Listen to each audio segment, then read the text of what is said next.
जल्दी अरे जल्दी चलो यार वो लग गई हमको अरे हॉस्पिटल के कबाड़ खाना ये अभी सुनामी आया था क्या डॉक्टर पीछे हटिए अरे ऑपरेशन है ना पीछे हटिए हेड मिनिस्टर है पूरे लगे यहाँ खड़े रहिए अरे इनकी जगह 3 डॉक्टर और बुलाओ ऑपरेशन के लिए अरे गोली लग चुकी है अब क्या होगा इतना सारा बंदोबस्त करके हमने मंत्री जी का किडनैप कर लिया है किडनैप मंत्री जी का मंत्री जी का को अभी समझ में आया चुपचाप मुंह बंद करके बैठ वरना एक गोली तेरे मुंह में भी जाएगी factories. Now how will you open new factories as per your promise? Yeah, this is a minor setback. I will bounce back, don't worry. I'm not worried. You need to worry.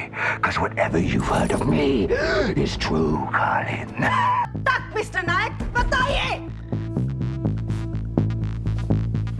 I'm on it. Ma'am.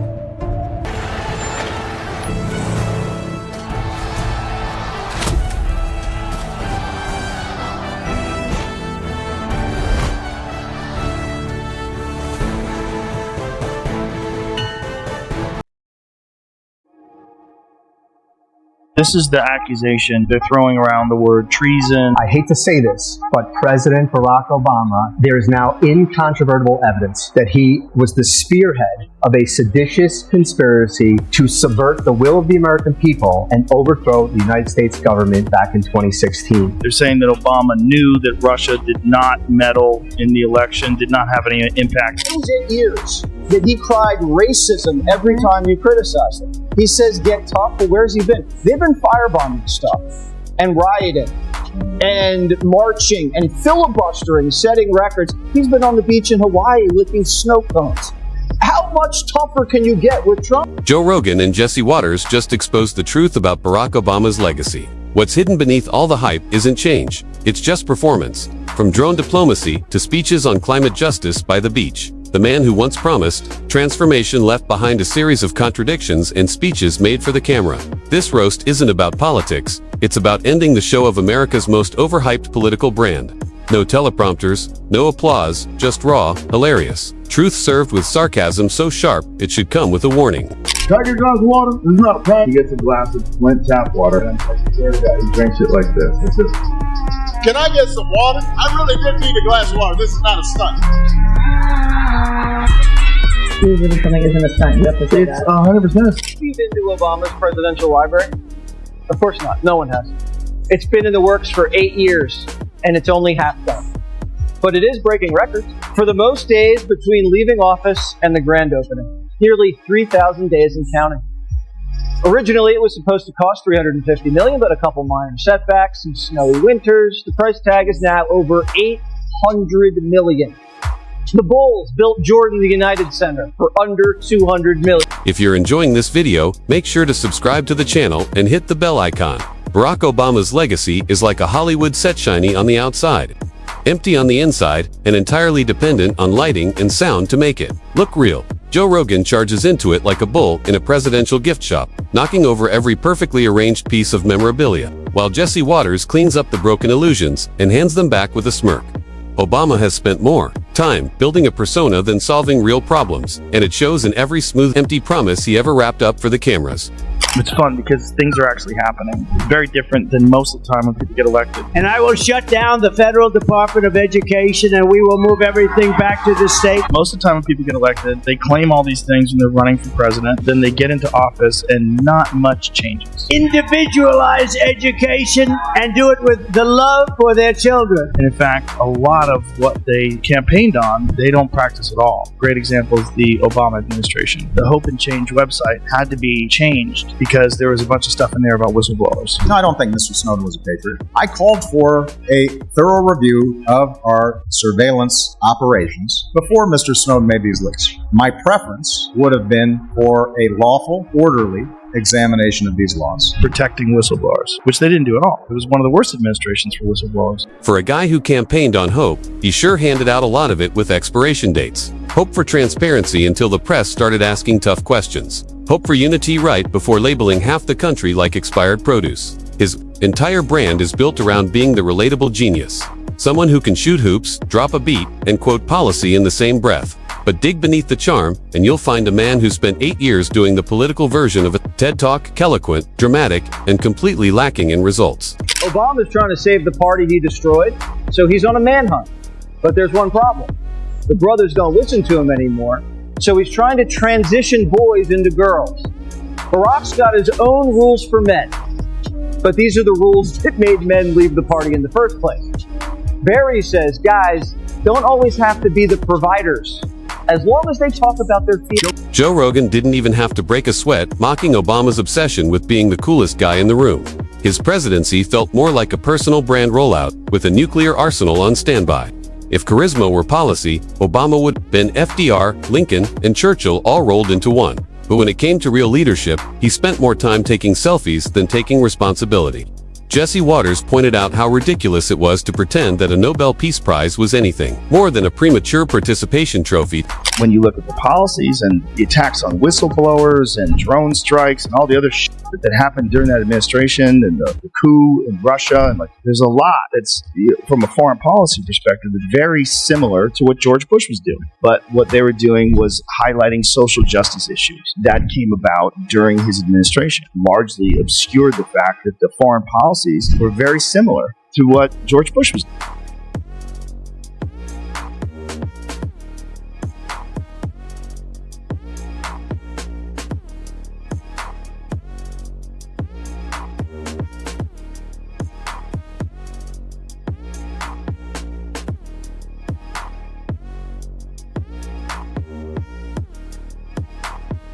Harry and Michelle took a private jet down to Australia this week.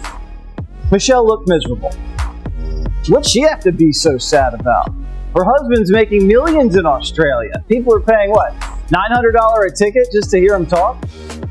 Now, Obama met Australia's Prime Minister. Look how happy they are. They didn't even need the Marine to hold the arm.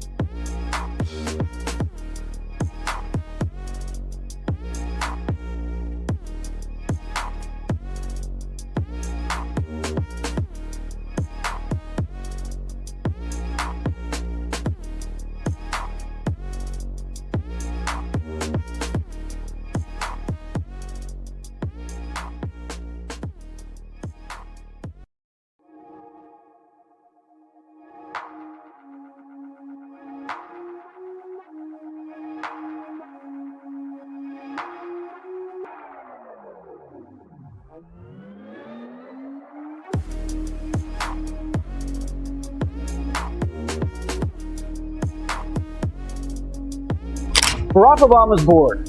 Michelle's outshining him. She's a big Netflix star, best-selling author. Now she's a fruit juice technician. And he's just left starved for attention. Just the way Michelle likes it. We had your wife Michelle on the show, and she had mentioned that for about 10 years of the marriage, she really didn't like you. Oh, man. So asking for a friend, how do you get back in good graces? Again, for a friend. You got a pen, so I take a note. Let me just say this. It sure helps to be out of the White House. And to have a little more time with her. Obama entered the White House like a rock star and left like a motivational speaker with an Instagram filter. The economy didn't recover. It barely moved forward with a crutch called media spin. He delivered speeches that felt like lullabies, for progressives, full of poetic metaphors and slow pauses. While the rest of the country was Googling how to keep their jobs and pay their healthcare premiums, it was all style, no substance, unless you count drone strikes, NSA surveillance, and a mountain of executive orders. Obama during this Kamala Harris, it changed my opinion of that guy. I don't understand how we got so toxic, so divided, and so bitter. And He said he wanted generals like Adolf Hitler had. Donald Trump said that. Did you have a high opinion of him before? Yeah, I did. I did, just as an intelligent person, a statesman. He's probably caught up in the system. It's very difficult to make real meaningful change. You think you're going to do something, and then you get into office, and you're like, oh God, what a quagmire this place is. But watching him just straight up lie about Trump. Let's not forget his magical ability to disappear whenever scandals popped up. IRS targeting conservatives. Poof, gone. The Fast and Furious gun debacle. Obama became a mime. Benghazi. Suddenly, he was too busy reviewing basketball brackets to remember where he put the accountability. Jesse Waters called out this vanishing act like a Vegas trick gone wrong, pointing out how Obama managed to stand in front of every problem while somehow being invisible when it came to taking responsibility. Joe didn't hold back either, exposing how Obama spoke like a reformer but governed like a bureaucrat. He promised to clean up Washington, then proceeded to wine and dine with the very swamp creatures he swore he'd drain. Obama seemed allergic to sunlight when it came to his administration's records. Freedom of the press, more like freedom to be monitored, prosecuted, or ghosted. Barack Obama's bored. Have some class, Barack. Ex-presidents don't go to foreign countries to hammer other ex-presidents. It's just not done. And what he's saying is totally wrong. Obama turbocharged China. Under Obama, China built up their military, hacked our companies, stole our factories, while our economy had the weakest recovery since World War II. He oversaw one of the most aggressive crackdowns on whistleblowers in U.S. history, all while wearing the mask of a civil liberties icon. Joe called it the greatest bait and switch since the invention of decaf coffee. Then there was the healthcare rollout, which felt like watching a toddler build a website with crayons and tears. Obamacare wasn't just flawed. It was a masterclass in bureaucratic disaster. The website crashed more times than a Windows 95 computer on dial-up, and somehow, after millions of dollars and years of preparation, the best plan they could deliver involved higher premiums, fewer doctors, and deductibles that required a second mortgage. Everything was Bush's fault, or Congress's, or the weather. If a pigeon pooped on the White House lawn, Obama probably blamed a GOP filibuster. Jesse said it best, he didn't lead a nation. He led a masterclass in excuse-making, wrapped in eloquence, and sold his gospel. The roots of the earth. But Obama said, "Get out of here, Auntie. I don't want your dumb Bush." Elder Auntie got booted from the event for being too difficult. She's 78 years old. Obama didn't go all the way to Australia for a welcome bush. He's there for two reasons: make money and trash Trump. Barry says that he had China in the palm of his hand. And once Trump took over, Xi Jinping ate our lunch. I think China feels as if it does not have to operate under the same constraints that it did when I was president. Don't even get started on his foreign policy. The red line in Syria, more like a suggestion in crayon. Libya, a disaster wrapped in a shrug. Iran, here, have a pallet of cash and a wink. Obama's diplomacy was like an infomercial. Looks good in low lighting, but falls apart when you actually try to use it. Joe pointed out how Obama could narrate a documentary on war crimes while casually authorizing drone strikes like he was placing Amazon orders. The man turned presidential indecision into performance art, and people applauded because he had a calm voice and a nice suit. Meanwhile, global chaos simmered as he fine-tuned his delivery for late-night comedy shows. Obama showed up again like the sequel nobody asked for, pulling strings behind the scenes while pretending he was just offering helpful advice. He didn't run things, but you could feel his fingerprints on every disastrous policy, press statement, and strategy flow. Joe compared it to a retired quarterback sneaking back onto the field to call plays, only to throw interceptions while wearing someone else's jersey. Confirmed about Biden. Give me some volume. Go full screen. What you know now, do you wish you had a third term? You know what? If I could make an arrangement where I had a stand-in, a front man or front woman, and they had an earpiece in, and I was just in my basement in my sweats looking through the stuff, and then I could sort of deliver the lines, but somebody else was doing all the talking and ceremony, I'd be fine with that. We know he wasn't really running the country. Yeah. We used to think he was actually running the country, and now they're like, no, he didn't even see those executive orders. That was all auto-pen. Jesse went harder, criticizing how Obama built a generation of entitled, overly sensitive political operatives who cared more about social media clout than actual governing. He left behind a trail of ideological landmines disguised as a legacy. And now, America's stepping on every single one. The man didn't just pass the torch, he passed a dumpster fire and called it progress. Now, post-presidency, Obama lives like a Netflix billionaire philosopher with beachfront property and a publicist for every mood. Climate change is his favorite buzzword, right after boarding private jets to global summits where the carbon footprint could power a small town. The hypocrisy is so thick, you could bottle it and sell it as artisanal syrup. Joe said watching Obama talk about the environment is like listening to a vampire lecture on sunscreen. Then there's his media empire, where documentaries flow like wine, and every frame is a tribute to himself, his struggles, and his greatness. It's cinematic self-worship with soft lighting and uplifting music. Obama's real talent wasn't leadership, it was illusion. He didn't transform politics, he rebranded it, giving old ideas a fresh coat of buzzwords and a Spotify playlist. And in doing so, he seduced a nation into thinking style and substance were the same thing. Do you remember when they gave that speech, when he gave a speech on television, and everybody was like, fuck this? and then they it kind of just went away. It was one of the most beautiful moments in modern American history. People really actually stood up and stopped a war from happening. Today, I authorize the armed forces of the United States In a limited military action in Libya, in support of an international effort to protect Libyan civilians. Jesse went even harder, slamming how Obama built a generation of entitled, overly sensitive political operatives who cared more about social media clout than actually governing. He left behind a trail of ideological landmines disguised as a legacy, and now America's stepping on every one of them. The man didn't just pass the torch, he passed a dumpster fire and called it progress. Now, post-presidency, Obama lives like a Netflix billionaire philosopher with beachfront property and a publicist for every mood. Climate change is his favorite buzzword. Right after boarding private jets to global summits where the carbon footprint could power a small town, the hypocrisy is so thick you could bottle it and sell it as artisanal syrup. Joe said, watching Obama talk about the environment is like listening to a vampire lecture on sunscreen. Then there's his media empire, where documentaries flow like wine and every frame is a tribute to himself, his struggles, and his greatness. It's cinematic self-worship with soft lighting and uplifting music. Obama's real talent wasn't leadership, it was illusion. He didn't transform politics, he rebranded it. He gave old ideas a fresh coat of buzzwords and a Spotify playlist. And in doing so, he seduced a nation into thinking, style, and substance were the same thing. Joe Rogan called it exactly what it is. Politics with a Hollywood filter and a SoundCloud soul. Jesse wrapped it up with a brutal jab. Obama promised change, but all he changed was the packaging.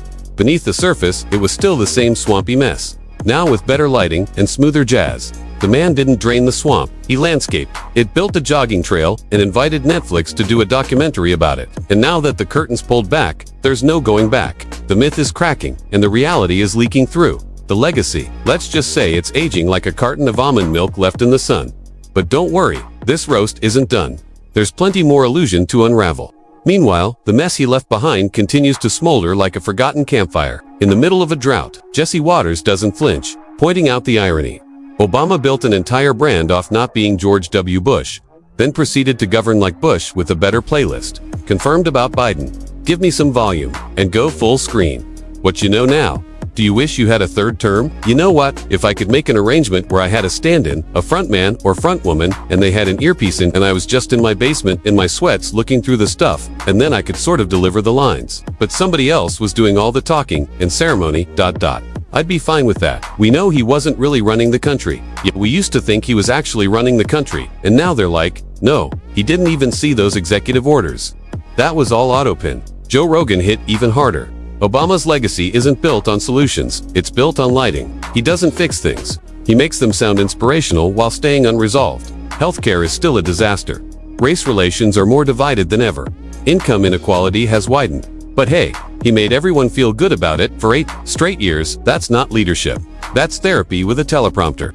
And every time Obama opens his mouth today, it's the same recycled melody. How things could be better if people just listened to him, as if the problem started after he left, not during his tenure while he was too busy crafting the next coffee table memoir to notice the wheels falling off the country. He was supposed to be steering. Jesse pointed out the way Obama lectures from his beachfront property about economic justice, like he didn't cash in more aggressively than a Powerball winner with an eBay account. He speaks to Americans struggling under inflation as if he's one of them, while he's signing 7-figure book deals and producing documentaries about the art of humility. It's the most high-production case of do as I say, not as I do, modern politics has ever seen. You remember when he gave that speech on television, and everybody was like, forget this, and then it kind of just went away. It was one of the most beautiful moments in modern American history. People really stood up and stopped a war from happening.